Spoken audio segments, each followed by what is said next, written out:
when you open the door for somebody else. Welcome to the Vaccine Conversation with Melissa and Dr. Bob. How are you doing this morning, Melissa? I don't know why I always laugh when you say that.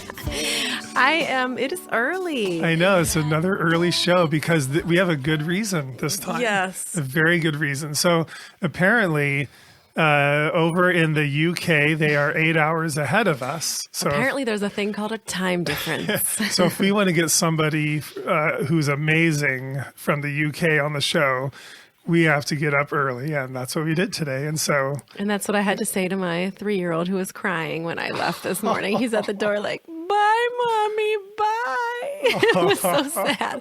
I'm like, honey, you don't understand who we're having on the show today. Relax and calm down because it's going to be exciting. Yeah, so I want to welcome Dr. Christopher Exley to the show. We have him on the phone. Hey, Dr. Exley, it's good to have you on. Oh, it's a pleasure to be with you today, or this morning for you, and this afternoon for me. Oh, that's Yeah. This is really awesome. It's a real privilege. We had Dr. Chris Shaw on the show about a month ago, and one of the first things he said to us was, "Why are you talking to me? You should be talking to Dr. Exley about aluminum." So he thinks very highly of you, and we do as well, and I think that the whole research community does. Yeah, well, it's very kind of Chris, but he's a fine neuroscientist. He knows that. So he knows that I won't go over into his area, and he tends to come a little bit into mine, but that's because he's done some great work in the past. Yeah. Well, I want to introduce you for those who don't know who you are. You are a biologist on your original training, and then you got a PhD in the ecotoxicology of aluminum. Over at the University of Stirling, and you've spent the last 35 years focusing your entire career on researching aluminum and what you call an intriguing paradox. Why does the third most abundant element of the Earth's crust, which is aluminum, why is it non-essential to humans and actually dangerous to humans?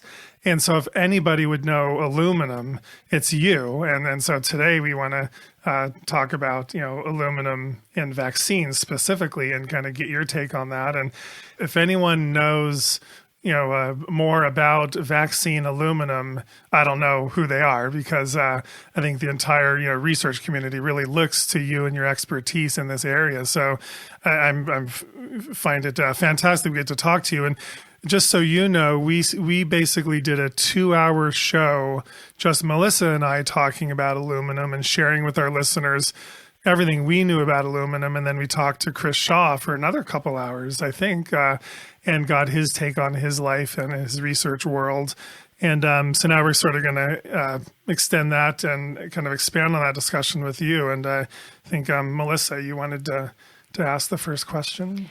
Well, the first question I have, which I think most of our listeners also want to get a little more information about, is with this extensive background researching aluminum, how did that bring you into the world of vaccines, which is, what we basically talk about mostly here, and that larger debate? How did you find yourself dealing with the controversy of vaccines? When did that start, and what were your thoughts on that? Yeah, and it's a great question because I had literally been working on aluminium for 25 years before I thought really deeply about vaccines. And it really is something of a mystery to me now as to why it took that long. But, I knew for a long time, clearly, that aluminium was used as an adjuvant in vaccines. Mm-hmm. And what really brought me into the subject was every now and then some of the great and the good from the world of immunology were publishing papers in journals like Nature and Science, and they were telling everybody how an aluminium adjuvant in a vaccine works. And, I've actually subscribed to Nature since 1989, so my office is just full of these journals all over the place. And so I'm reading these papers, and I'm thinking to myself, well, that's not right. these people are the world's most eminent immunologists, but they clearly know absolutely nothing about aluminium. And so what I did in the first instance was, I thought, that's interesting. So I wrote to the editor of Trends in Immunology and said, would you like a paper on what we think, how we think aluminium adjuvants are likely to work? And at this point, we hadn't done any actual lab research on them. But anyway, he agreed to that, and we wrote a paper, aluminium adjuvants, how do they really work? And that brought us into the subject to the extent that we applied for grants, and we got a grant from the Medical Research Council here in the United Kingdom to start our bench research on how an aluminium adjuvant works. And at this point, my only real interest was actually understanding how they work. It has not been brought to my attention to any extent that aluminium adjuvants might actually not be such a good thing. So, we came into the subject, and in many ways, we're still in that position, because we sort of want to know, how does an aluminium adjuvant work? And if we know how it works, then we can also begin to understand why, perhaps in some people, it's also toxic. Right. Or more toxic than it should be, let's put it that way. That's how we got started, and that was about 10 years ago. So we published the paper in Trends in Immunology in 2010. Can I ask a follow-up on that? What did you find were kind of the biggest discrepancies between the way that they thought aluminum adjuvants worked and what you had found to be true about how they worked? Well, the very first thing is that the great and the good publishing these papers, and I'm talking about quite a few papers, and you can imagine that when we tried to publish our paper in Trends in Immunology, many of them weren't very happy with us because we were pointing out their faults. But a lot of the time, first of all, when they did their lab experiments with aluminium adjuvants, they didn't use an aluminium adjuvant. They just used aluminium compounds off the shelf, as if all aluminium salts are the same. And this is one area that we have worked on all of my academic life, is along the lines of, you can't treat every single form of aluminium as being equivalent. You need to understand more about that in order to understand the eventual way in which something acts in either toxicity or in any other way. So simply by pointing out that the salts they were using as aluminium adjuvants will not give the same results as if they used aluminium adjuvants as are present in commercially available vaccines, then you would start to see things which are quite different, actually, quite different based upon the individual properties of the aluminium adjuvants that we do use and those salts that they were using in their experiments, and quite drastically different in many ways in terms of the biological response. Is it fair to say, Dr. Exley, that when manufacturers first started putting aluminum adjuvants into vaccines, they really had no idea what they did to the body? They just sort of arbitrarily threw it in, knowing it would act as an adjuvant? To be frank with you, Bob, that's probably exactly what was understood up until about 2010. In other words, when they were first used, what they're looking for, they're looking to be able to essentially produce a more robust immune response to a particular antigen by adding a catalyst. You can think of the adjuvant as a catalyst for the immune response. And if you believe the stories, they thought, well, they started with the using the chemicals on the shelf in front of them, and aluminium was near the beginning of the alphabet. Oh no! So aluminium sulfate. Yeah, I mean, I don't know whether to believe it or not, but that's the story that's always told. That alum was one of the first things they tried, and hey presto, it worked brilliantly. And to be absolutely frank about it, the amount of investment in knowledge in how they actually work from the 1920s up to today, so 100 years now, has been minimal, really minimal. And that's why even today we have a debate as to how does an aluminium adjuvant work. But they know that they work. They know they cost nothing. They know they can use them without any form of regulation. So they probably think, well, why would I bother to try to understand it? I mean, we're not talking about the academic side of it. We're talking about the business side of it. And Right. if your business works, and it doesn't need fixing or even understanding. And that's essentially where we are, or where we were. And what we've tried to do in the last 10 years is to put a little bit more, information into that. I'm sure in your field and with your expertise, you've had a lot of parents reach out to you, or you've met with them at different events and conferences perhaps that you've been at. With this many parents that have come to you and said that they have seen these types of reactions in their children and they've witnessed these types of adverse reactions after vaccination, statistically, do you think it could be possible that all of these parents are just getting it wrong? And with the thousands and tens of thousands that we're seeing across the world that are also coming out saying the same thing, the medical establishment likes to say that we just want to have something to pin it on. But after you have story after story after story that is saying the same thing, and what you're saying about how the body is so individualized and the way the response to toxicity is different for every single person. That's a scientifically known principle. Do you think it's possible that this many parents could just be missing the mark on a connection between something like aluminum along with other components in vaccines and then adverse reactions that they've witnessed in their children? Listen, I think what another way of looking at exactly the same thing is to say that up until very recently, the pharmaceutical industry and others who've used aluminium adjuvants have been getting away with it because it is quite clear to everyone. First of all, the toxicity of aluminium in all living things is well known, in all living things, including humans. Probably those people who have developed vaccines over the last decades knew that the way in which an aluminium adjuvant really works is through toxicity at the injection site. I know this now because we've spent 10 years working on it. But that is not something that has ever really been, part of any discussion up until now.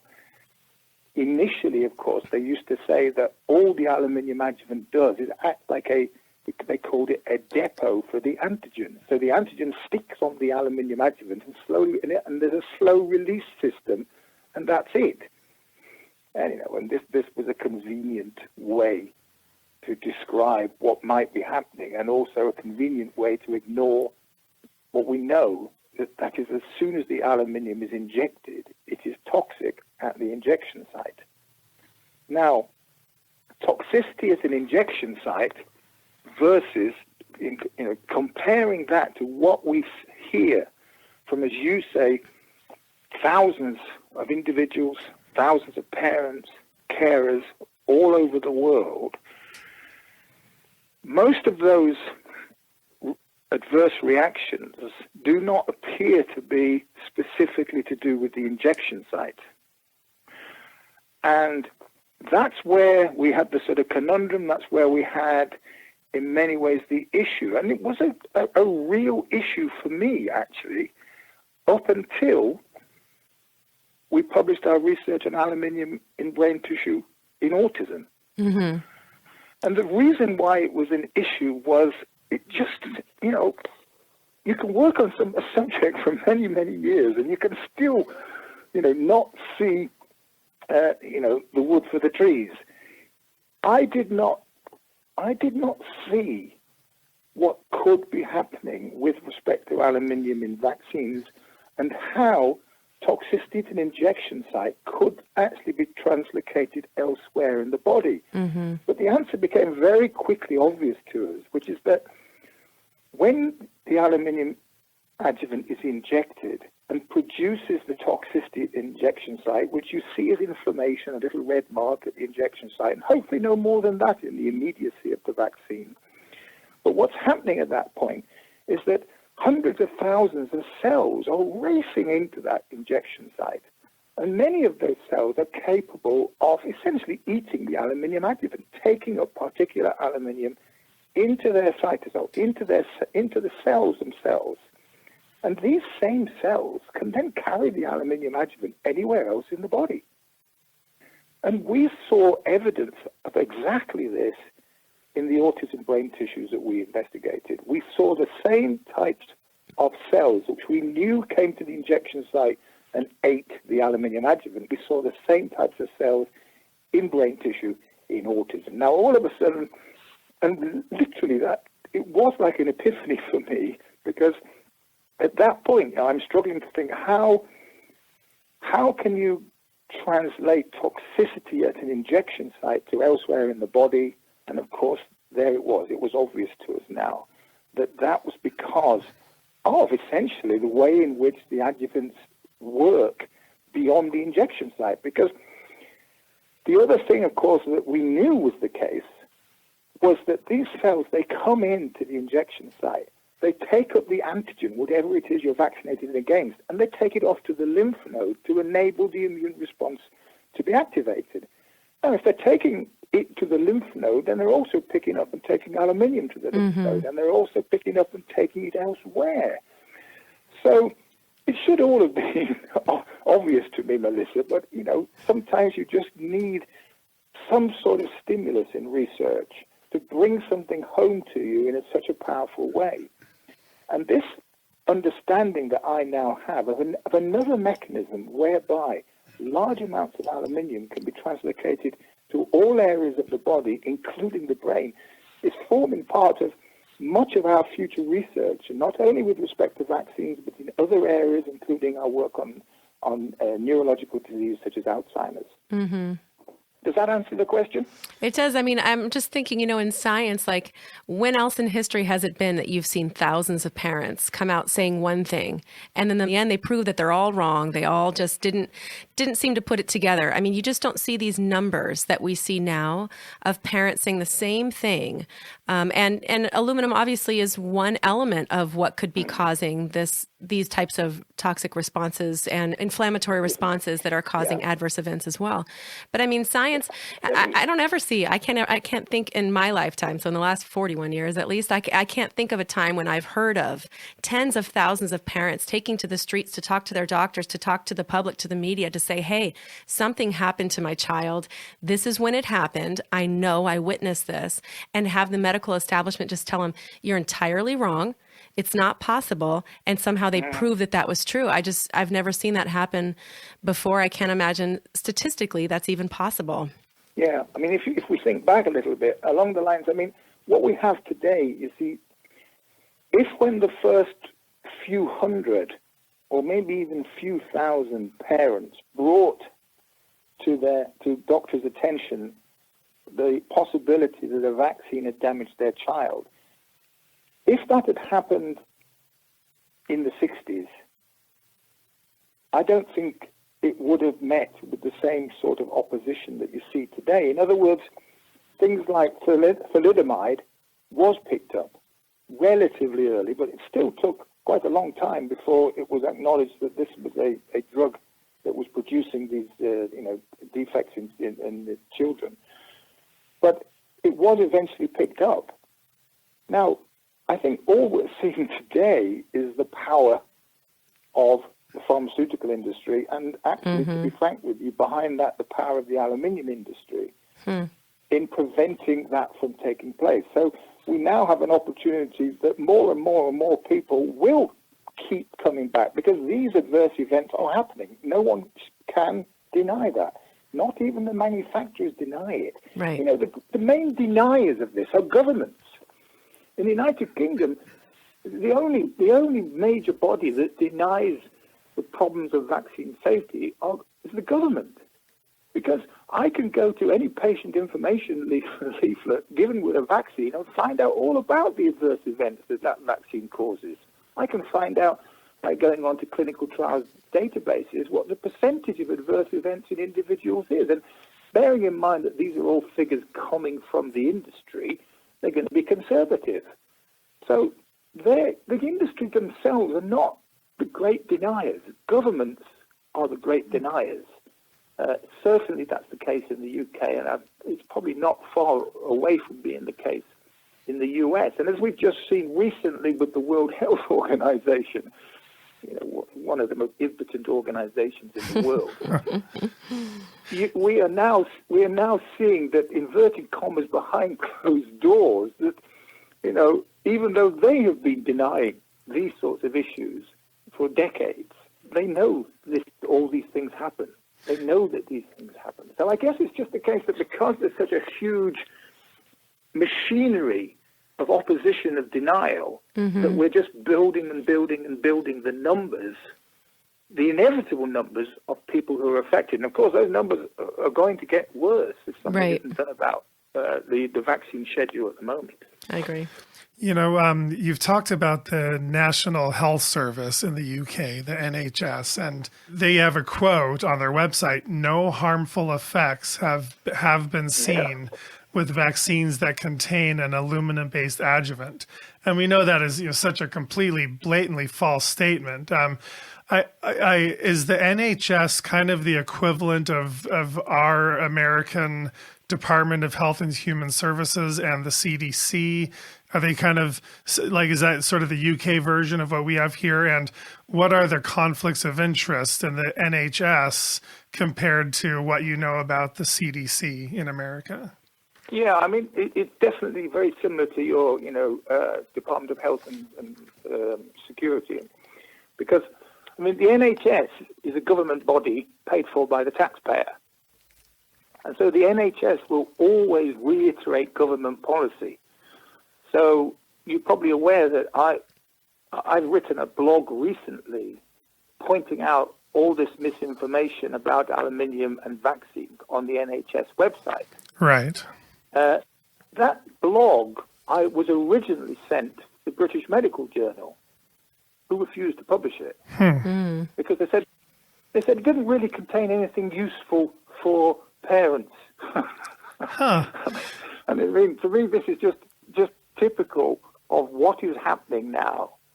Well, the British Medical Journal has always seemed to be pretty open to publishing data such as these and articles that do question the system. So you got some pushback even from them? You know what? The cleverest of the propaganda machineries are those that allow you a little bit. They just allow a little bit. It's like the aluminium industry. The aluminium industry will always allow for certain things may be caused by aluminium. And that's what they do. They're incredibly clever at just giving a small amount to make it look like, they are concerned. That is so true.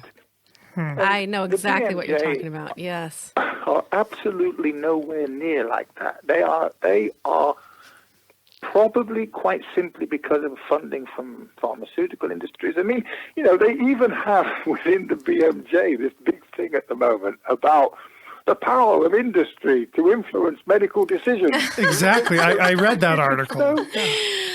Because it makes it look like that they're having this discussion and they're having a moral discussion on this. That's funny. A moral discussion, but deep down they are completely under control and they know what they're doing.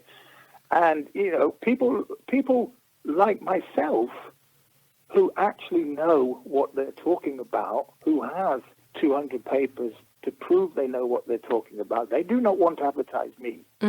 They will take comments on their rapid responses and from all sorts of retired doctors and this, that, and the other, and they'll do that. And it's a little way of saying, they're there, you can have your say. But will they take anything which is actually giving them the best knowledge we have to date on a particular area like vaccine safety? Absolutely not. Neither they nor, to be absolutely frank with you, I have not come across any organization and publishing organization that are willing to do that. It's very, very difficult to find this level of transparency, open-mindedness, and balance. It's not about individuals per se. The individuals, even the editor of BMJ, may believe in what, for example, I sent, but they are not in control. They do not make the final decision. But that is so scary when you think of it, what you're saying about, and I totally agree with you, this PR machine that is behind this entire thing about let's just make it look like we have a little concern here and there, because if we don't have any concern, it's going to be too obvious.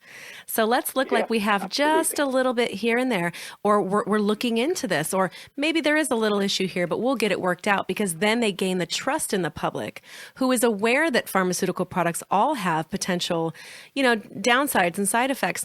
And I hadn't really thought about it until you said it, but that is exactly what they're doing. They know they cannot deny completely. And so they give you just a little bit to make it look like they're a watchdog too.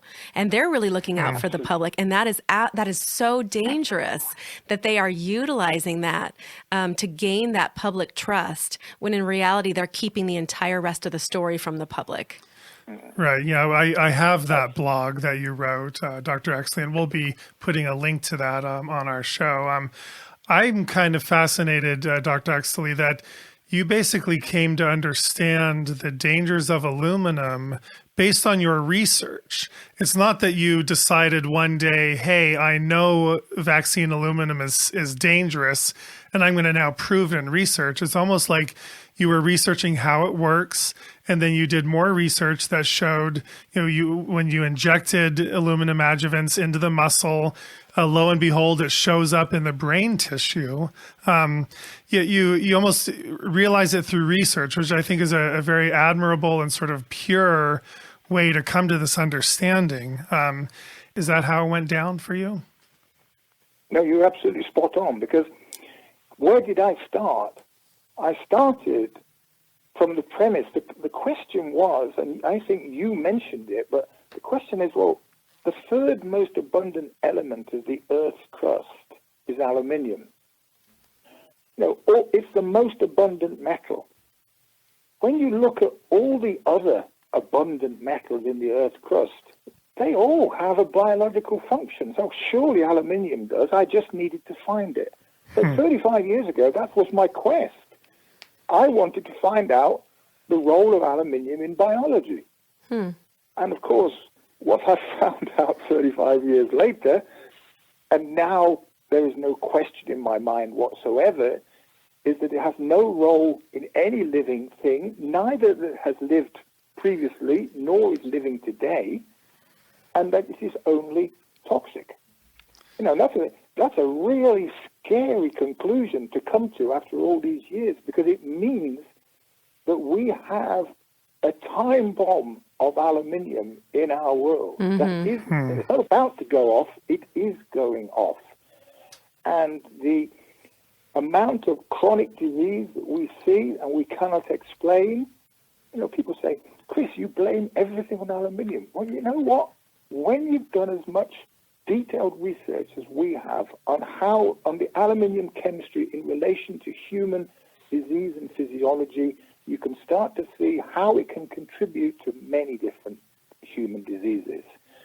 And this, to me, started off as a quest for knowledge, just simple curiosity. Now, I was brought up by some wonderful, brilliant scientists. I had the great privilege of working with them, and they instilled in me this type of curiosity for science. But it's come full circle in respect that now I'm simply trying to say we now need to protect ourselves from aluminium in our everyday life, including, of course, in vaccines. And if a government is not going to do that, and I don't see it happening in the near future, then all we can do is get the information out to as many people as possible, hence podcasts like yours, so that people can take their own type of preventative and protective action. Yeah, that makes total sense. And it does kind of parallel this entire movement that I think, at least for medical freedom and informed consent, that we're involved in, this idea that the government is not going to be giving this information to the public, and the only option is to get to the public directly and allow them to be able to make decisions and protect themselves and their families, understanding maybe a little more of the whole story. One thing I'm interested in so much about this debate, and we talk about so many different aspects of this debate on this show, including social and political aspects. When you see a topic like vaccines that is so controversial and so taboo, and they are so hell-bent on cutting down and stopping this discussion, scientifically speaking, so from your experience, what does that mean to you when you see something that is shut down so fiercely? Does it make you kind of think to yourself, there's obviously something that's being hidden here, or there would be no need to censor a discussion that is about public safety, and they should have a nice discourse, a nice back and forth on it? And because they're not allowing that back and forth, what does that mean scientifically? Yeah, I mean, it's difficult for me in some ways to come at that same point of view as you do, because I'm coming at it simply from the point of view that the science already tells me it's a problem. Right. So I don't need the fact that, I have worked on aluminium in living things, as you know now, repeating it for, let's say, just decades. And all of that time I have had a great deal of negative publicity from the aluminium industry and other areas, attempting to close us down, attempting to prevent our research, to suppress our research. So I am more than aware that aluminium is a problem, and everything possible will be done by the aluminium industry in cahoots with government in particular and other industries, to suppress and prevent the message from getting out. Well, Chris Exley might be a complete nutcase, and everybody has to make their own decision on that. And again, I just tell people, go to my website, go to my blog, read the papers, make your own decisions. Is Exley a nutcase, or is he simply trying to be a good scientist over many, many years, and the message I'm giving is just the science. And that's why, have I ever had, even with the autism research, has any scientist written to me and said, Chris, I'm going to debate with you what you found, your science? Has any scientist written to the journal in which my research is published and criticized it through a letter to the editor? This has not happened.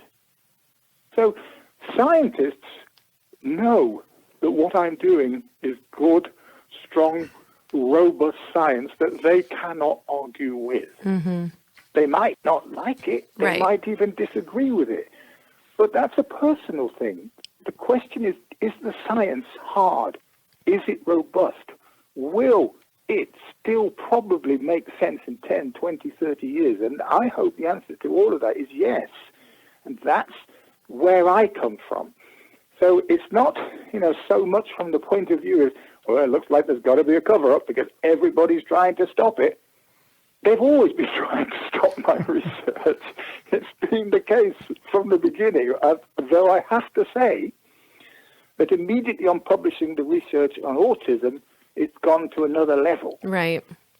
We recently, this last week, published what I believe is the most definitive piece of research on Alzheimer's disease published. In other words, we have proven that aluminium is a cause, not necessarily the only, but a cause of Alzheimer's disease. Now, this is, wow, that's a story, isn't it? That's a fantastic piece of research. In fact, the editor of the Journal of Alzheimer's Disease, George Perry, said to me, Chris, this is a landmark study. So he's the greatest thinker, scientist in the field of Alzheimer's disease. He tells me, Chris, this is a landmark study. So it's published. Did one single news or mainstream news media outlet pick up that story in the last 10 days? The answer is no. Wow.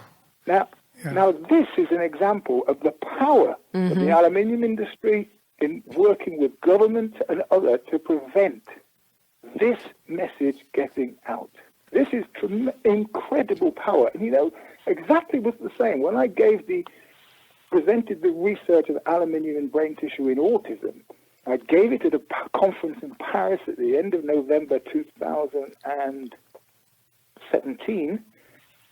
I honestly thought that by the time I got back to England, it would be all over the news at 10, because I gave an interview afterwards and stuff. There's no mention of it. It wasn't picked up by a single news outlet again, anywhere, hardly anywhere in the world. Now, this is incredible. This is an example, though, of the power of the industry that is aluminium, and the most powerful propaganda machinery in the world. And it has to be absolutely frank with you, because right now, if a government was to stand up and say, I think Chris Exley might be right, we've got a problem with aluminium, crikey, world stock markets would crash. It would be Armageddon. So you can sort of understand why they're fighting against this message. Right. But it doesn't change the message, and it doesn't change the message, for me, of an aluminium in a vaccine.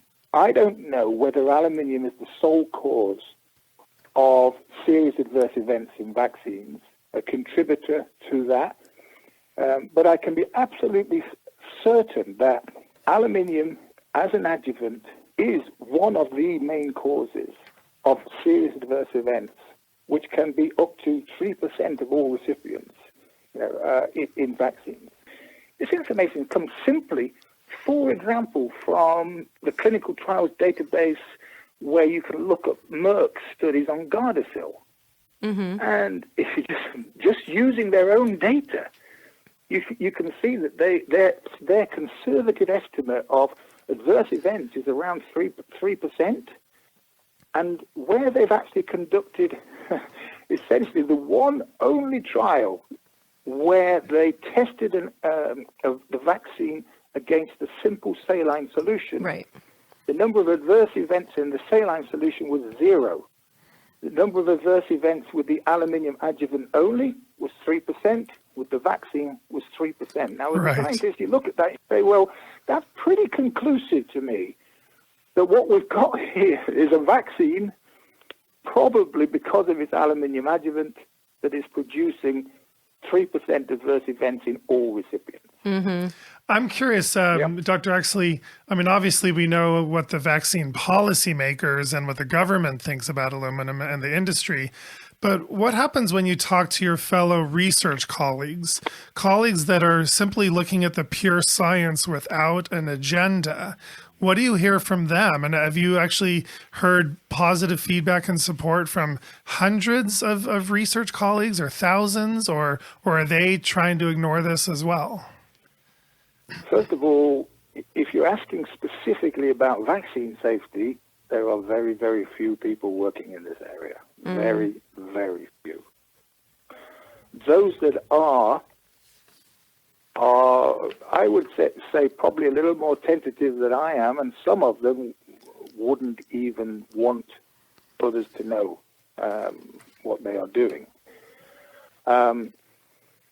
What I find is, I mean, I have many colleagues in various areas across human disease, and when I have my discussions with them, these are all interested people. These are not discounting anything. These are not looking at the science and saying, no, there's something wrong here, this is flawed. They're essentially saying, yeah, well, this looks good, this looks right, but I'm not getting involved. Right. I don't want to get involved with that.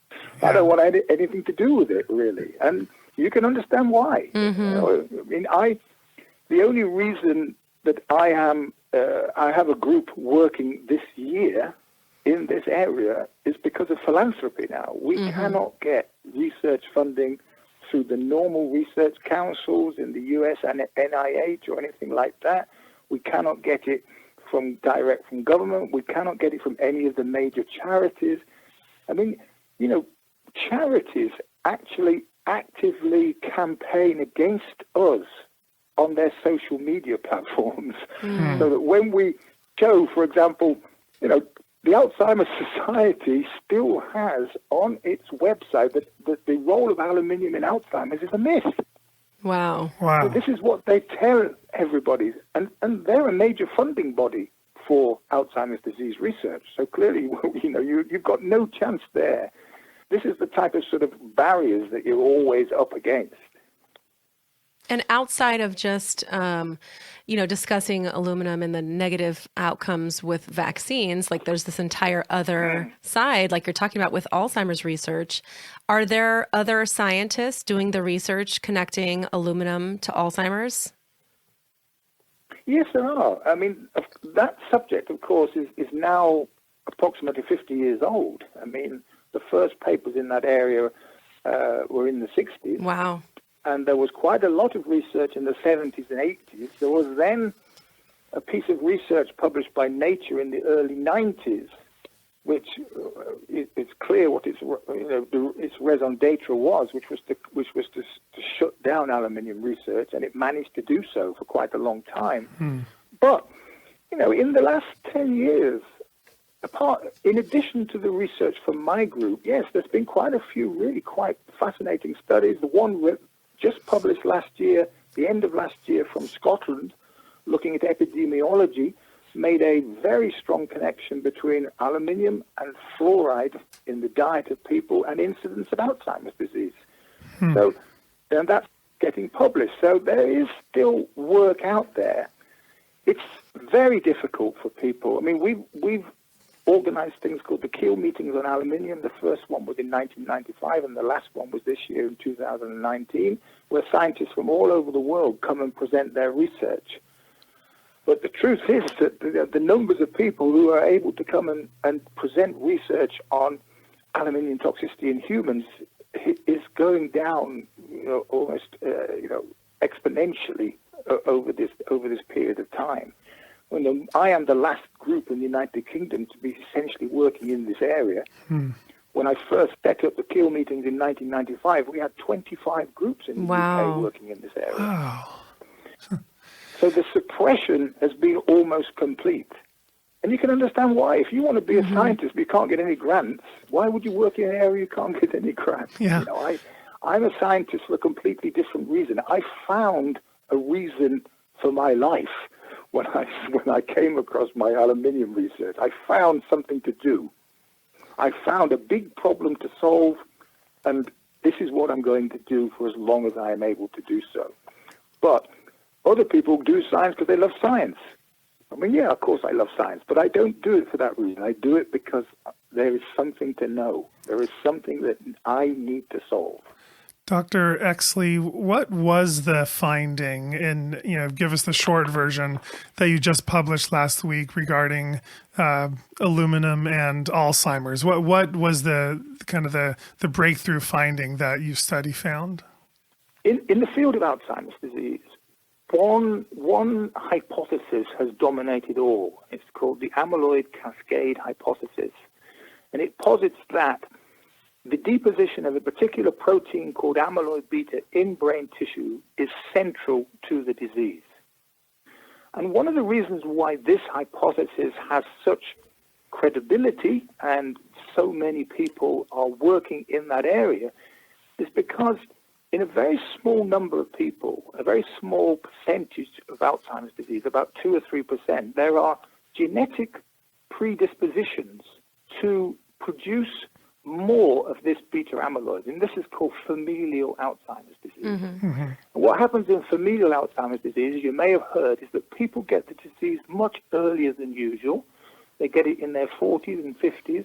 Wow. And it can sometimes be quite aggressive with respect to the more common sporadic form of the disease. Now, all of these mutations are related to this beta amyloid peptide. So what we thought is this: we by about 2015, I was already pretty convinced that aluminium had a role in Alzheimer's, but I thought the ultimate test would be, can I show a connection with familial Alzheimer's disease? And so we got brain tissue from familial Alzheimer's disease in people, donors, from the brain bank in London. And actually, when we measured these tissues, we found some of the highest content of aluminium in brain tissue we had ever measured. And we published this research in 2016. And again, to be frank with you, the response was mainly just overcritical in every way, as if we'd done something in some way to manipulate or to somehow or other fabricate or whatever you want to say. People just didn't believe the results. So the idea was, look, let's find another cohort of individuals with familial Alzheimer's disease, and let's see if the London donors were just, a one-off. And there's quite a famous cohort of individuals suffering familial Alzheimer's disease in a place called Medellin in Colombia, in South America. And I contacted the brain bank and asked, could we have some tissues, which they agreed to do. So we got the tissues from them, and hey presto, they were full of aluminium, just as much as we measured previously, if not more. Wow. And we also, in the interim period between the first paper in 2016 and now, have developed a wonderful microscopy method by my great colleague Matt Mould to look at aluminium in human brain tissue. And he was able to show that in these tissues, all of the aluminium that we found was intricately associated with the beta amyloid protein in the brain tissue. There was a wonderful and intimate relationship between the two. So we have a situation where we've looked at familial Alzheimer's disease in two completely different cohorts, and both found pathologically significant concentrations of aluminium. Aluminium, which as a neurotoxin will be known to produce neurotoxicity. And then in the second study, this beautiful, if one can use that word for such a devastating disease, but a beautiful relationship between amyloid and aluminium in those tissues. This amount of aluminium in brain tissue is neurotoxic. It's associated with the main culprit in Alzheimer's disease. As far as I'm concerned, other than being able to do a huge epidemiological study looking at ways to prevent Alzheimer's, this is as close as we will get under present circumstances to proving that aluminium is a cause of Alzheimer's. And I even go so far as to say, and I have in the past, that in the normal lifespan of a human being, let's say 100 years, if there's no aluminium in the brain, there will be no Alzheimer's disease. It doesn't mean you wouldn't get it if we lived older, but aluminium is bringing on a disease which should not be present in the normal lifespan of human beings. Wow. Yeah. I'm just crazy, aren't I? But listen to the editor of the Journal of Alzheimer's Disease and look at what he wrote on the press release that none of the media outlets picked up on. He doesn't think I'm crazy. So that's good enough for me, and it should be good enough, really, for everybody else. And again, not a single scientist has written to me about this paper and said, Chris, it's complete rubbish. What are you talking about? No, they haven't. And they know that we have shown something quite profound.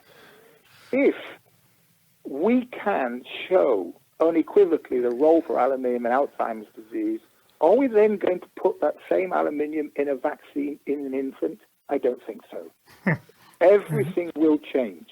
Well, see, and you mentioned the aluminum industry, which is like a term, that's a phrase I don't ever hear. You hear the pharmaceutical industry. I don't think people understand that there really is an actual industry representing the interests of aluminum here, because like you're saying, everything would change if all of a sudden this information came to the surface. Mainstream media, aluminum is dangerous, aluminum in vaccines is dangerous, aluminum in all forms, ingested, getting into our body is potentially toxic.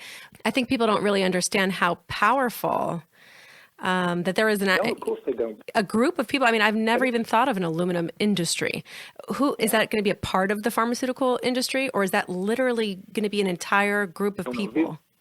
Aluminium is the most widely used metal in the world. I write about us living in the aluminium age. When I went to school, we learned about the Bronze Age, the Copper Age, the Iron Age. The last 100 years or so has been the aluminium age. It has changed our lives completely, hopefully mostly for the good, of course, because it has been used in many, many ways, in positive and good ways. And it has... the advent of modern life is because of aluminium. Of course, the only difference being is that for some reason, it's really hard to put a finger on why that is. the aluminium industry was never asked to prove the safety of aluminium in human beings and never has had to prove the safety. Now, the aluminium industry is about 4 or 5 very large companies represented by organizations like the Aluminium Federation and the International Aluminium Institute. Now, these organizations rarely comment at all on anything about aluminium toxicity. So, for example, while I know they follow my research, and I've often had email correspondence with people from industry asking for papers and stuff, you will never, hardly ever see a comment by them about something suggesting that aluminium is toxic. And this is their way, it's very clever, of not making it a subject. So they would not. I mean, sometimes what happens is that where aluminium is used by somebody else, and they are being targeted because of the aluminium, they might ask for support from industry. And that sometimes happens. But generally, the aluminium industry themselves, they're just a hugely silent, powerful organization sitting behind many industries, pharmaceuticals, nutraceuticals, all sorts of industry and catalysis, of course, the metals. There's just it would take me forever to list all the different applications of the aluminium, of living in the aluminium age. Wow. And that is why I say they are the most powerful propaganda machinery in all of industry. They make oil industry look pretty weak by comparison. And they have governments in their pockets. Yeah. The like a lot of big industries do. Is there any good science currently in regards to detoxifying aluminum? I've heard you talk about silicate water. Is there any really good science behind that yet, to where we really can know it's effective in detoxifying aluminum? Well, you're right. And the very first, my very first paper, which actually was published in Nature, showed that silicon protected against the toxicity of aluminium in fish and salmon. And that beautiful relationship is behind why aluminium can be the most abundant metal in the Earth's crust. But we have, first of all, no use of aluminium in any biological system, but also why aluminium toxicity is actually almost completely man-made. Because it was only at the end of the 19th century that we learned how to take the aluminium from the Earth's crust, which is relatively inert, make aluminium metal and aluminium salts out of it. So our ideas were simple. To protect against the toxicity of aluminium, you have to bring it back together with silicon. And we have published the chemistry of this reaction, and it is a chemistry between silicon and something called silicic acid, which is the soluble form of silicon. And actually, silicic acid, silicon is the second most abundant element on the Earth. Silicic acid has almost no other chemistry other than with aluminium. Is that a coincidence? No, of course not. So when you bring these two together, the aluminium is no longer toxic. It's inert. And one of the things that we found about 20 years ago now was that when you drink something where there's a high level of soluble silicon, silicic acid, you produce aluminium in your urine. So the silicic acid goes from the stomach into the blood and starts to flush out the aluminium that's already in your body. So we put this to the test, and we put it to the test in 2 large clinical trials, one in Alzheimer's disease and one in multiple sclerosis. So in Alzheimer's disease, what we did, we had people with Alzheimer's and their carers as their controls. They drank a silicon-rich mineral water every day, about 1 liter a day, for 12 weeks. And we followed their excretion of aluminium in their urine, and we also did cognitive testing on them, but both at the beginning and the end of the 12 weeks. To be frank, you don't expect a big change in cognitive function in a short period of time, like 12 weeks.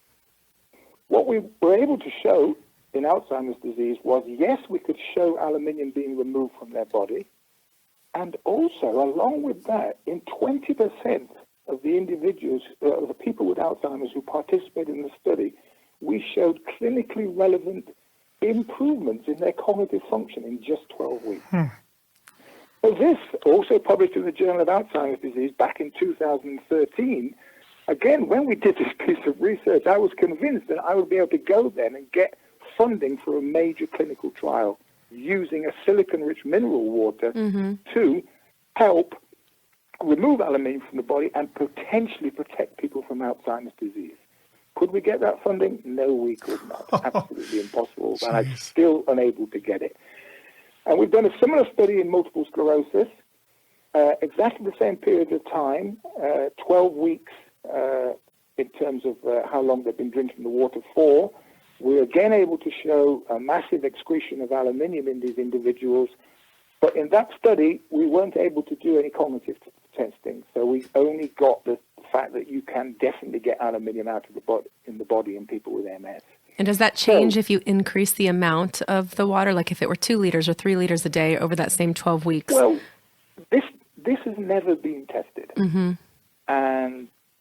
And only because we don't have the funding to do so. There are many questions about silicon-rich mineral waters and aluminium that have not been tested. In truth, the clinical trials have only lasted 12 weeks. Personally, I'm drinking one now. I drink about a liter of a silicon-rich mineral water every single day. And for me, I don't consider this along the lines of a detox. Because a detox suggests, well, you do something for a while and you manage to remove your toxicity and then you're fine. No, I consider this more like a philosophy. I need to protect myself against aluminium, living in the aluminium age every single day. And so in order to do that, I drink a silicon-rich mineral water every day. And the idea behind it is it's not only is it hopefully removing aluminium that is already in my body, but anything that I may also encounter in my normal everyday life, it's helping to get rid of that too. Right. And it's not like it's not a magic bullet. It's not a rapid process. So you've got to commit to it. And, to a certain extent, I tell people, it's also a semi-religious experience. You've got to believe in it, too. I believe in it. I do it. And my wife believes in it. I have told thousands of people about this. And many, many, many have come back to me with wonderful anecdotal stories about how it has helped them. Some to the extent that they had Alzheimer's disease and they no longer have it. Wow. So the anecdotes, and I have the famous quote that, anecdotes does not a clinical trial make, and they don't, but anecdotally, we know we're onto something good for some people. And if we were able to do a clinical trial, for example, the ideal thing to do with respect to, we were talking about Alzheimer's, so I'll stick to that. We know that some people get something called mild cognitive impairment, perhaps in their 50s, which a high proportion of these people go on to develop Alzheimer's.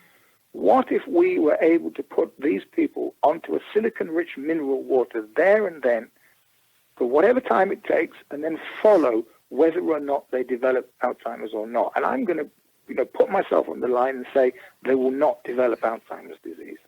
And that's almost certainly because they will have this now inherent protection against the accumulation of aluminium in their brain tissue.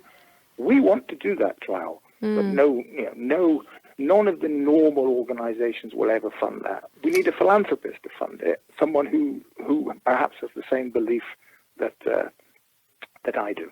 Well, we look forward to that research, and it seems like the practical recommendation could be to start drinking silicate-enriched water routinely as a precaution. I might take you up on that, but yeah, we look forward to the research.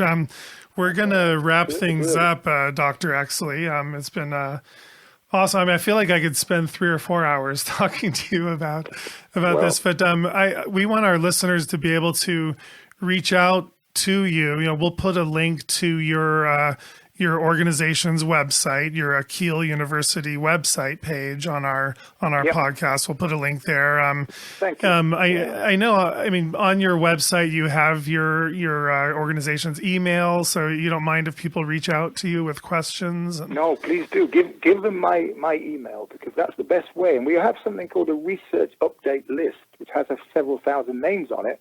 So if anybody wants to keep up to date with our research, we put them on that email list as well. So great. So they get the first knowledge of what's happening. Oh, awesome. And they can sign up for that on your website. Yeah. Yeah. If anybody's out there using Instagram, then a friend of mine runs an Instagram site for me. I don't have a mobile phone, so I can't do it myself, but somebody does it, and she does it beautifully, and it's called @ProfessorChris. Will you promise to be on the podcast again? Can we bother you again for another interview at some point? There's so much to go into. I want to actually read through what you just put out 10 days ago, and maybe we can go into this further, because this is not just about, obviously, vaccines. A lot of times we find these revelations happening in kind of a different field that weigh into this discussion, and I think it's so amazing the kind of work that you're doing, and how confident you stay in your goals to keep it happening. And this is your life's mission to keep going in this direction. And I know you've been very helpful to so many people with the information that you've given. And I know a lot of parents that I've met have personally talked about your contributions and how they look up to you and respect you and appreciate what you've done. Yes. I am actually, we have a trip to the U.S. planned. It's not confirmed yet, but the end of March, and I think I will be in California. Oh. And also probably in D.C. So we're going to do a few talks and things like that. So, excellent. I'll keep you updated on that too. So if we sign up for your email list through Keele University, we'll be informed about those trips and those appearances you're making. Yeah, Bob, you're not on the list. Okay,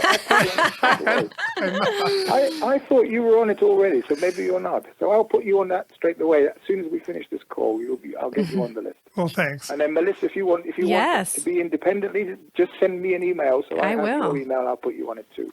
Yes, we'll be in touch. Yeah, I so appreciate your time that you've given us this morning, and a lot of really interesting dialogue and things to consider, and look forward to the next time that we get to chat with you. Okay. All right. Listen, thanks to the both of you. Yeah. Thanks, Dr. Exley. And to our audience, I think we'll wrap this up. And this has really been, I think, a great, way to sort of wrap up our whole aluminum series. And sorry you had to wait about a month and a half for us to put the final piece of the puzzle here. But we finally got it done. So thanks for listening, and we'll see you next time on the Vaccine Conversation. We're gonna be the peace we wanna see in the world. Yeah, be the peace we wanna see in the world. Yeah, be the love we wanna see in the world. Be the joy we wanna see in the world. Be the change we see in the world.